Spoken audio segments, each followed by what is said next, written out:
Masra souffre surtout de troubles respiratoires sérieux. C'est ce qu'a révélé une consultation de son médecin traitant et c'est ce qui a motivé la demande de libération provisoire déposée par sa défense le 13 octobre dernier. Mais pour l'heure, pas de réponse du côté de la justice tchadienne, indique l'un de ses avocats.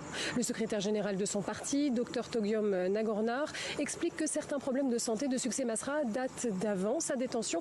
D'autres se sont déclarés depuis le 16 mai dernier. Donc, mais alors qu'en est-il de ces conditions de détention? L'un de ses avocats, Maître Wandé, explique qu'il est détenu dans un ancien bureau transformé en cellule à la coordination générale de la police judiciaire de N'Djamena. Et s'il a accès aux sanitaires, l'ancien Premier ministre ne dispose ni d'un lit ni d'un matelas. Il dort sur des couvertures, à même le sol, et à cela s'ajoute l'isolement, dit-il.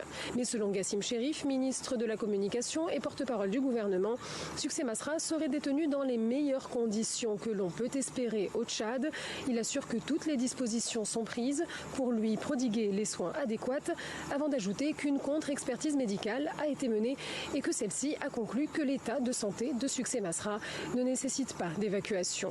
Mais Maître Wandé assure que la défense n'a pas eu connaissance de cette contre-expertise.